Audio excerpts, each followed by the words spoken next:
all the way from the UK, it's Stuart Goldsmith. Good evening, Melbourne. How lovely to be here. Thank you for having me. I got here last night and I'm staying in an Airbnb in Brunswick because I'm a very contemporary gentleman. I don't know if you've ever stayed in an Airbnb. I cannot recommend it enough. The way it works is, when you go on your city break, which is like a holiday but for wankers. That's true, right? It's like the tapas of the holiday world. You pay more, you get less, but you feel 5 times as smug. All right. You go on your city break, instead of paying over the odds for a posh hotel, what you can do instead is get on this website and it will hook you up with a stranger who trusts you with their home. And then you betray that trust. It is the most fun. I cannot recommend it enough. Once you're in, they leave. They leave the building with you there with all their stuff. You don't like their spoons? Tip all their spoons in the bin. Fuck them.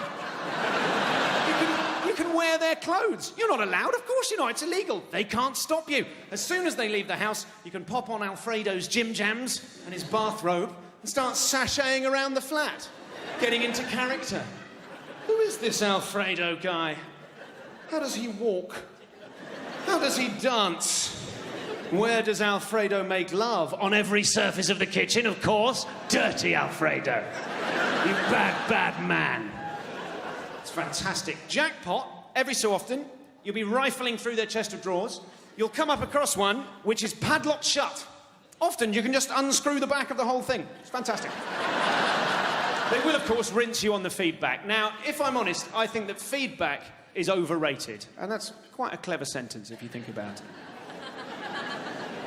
In your own time. I do. I had a one-night stand once, and it was a terrible experience. I'm not going to use the word apocalyptic, but me and the young lady in question, we met at a house party, maybe 2 o'clock in the morning. You know, one of those situations where you see someone, your eyes meet across a crowded room, everyone's drunk and lonely and desperate. You lock eyes and you realise that you're looking, each of you are thinking, that person is the sexiest person remaining. So I wandered over. I said something, my opening line was something charming and debonair, like, She responded in kind. Consequently, we had an awkward fumble, bit of an awkward snog, and then I nodded hopefully towards the stairs. She looked at me with a mischievous glint in her eye, and she said, yeah, I suppose. And off we went upstairs. Now, what happened, I don't know how to describe it. We were not making love. We certainly were not making love. We weren't even making like. We were making do.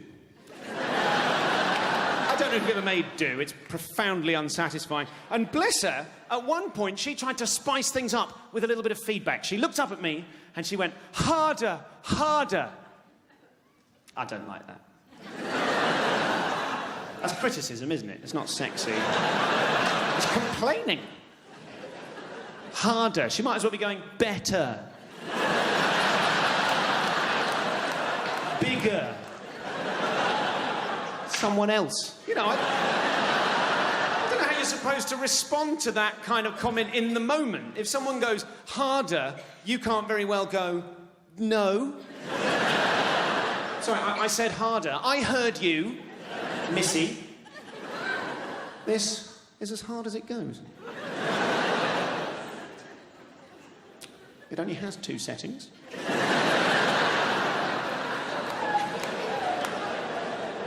In and out. For your information, it is currently in. And you certainly can't, you can't ever go tighter. That's unacceptable. Thanks for having me, ladies and gentlemen. Have a great festival.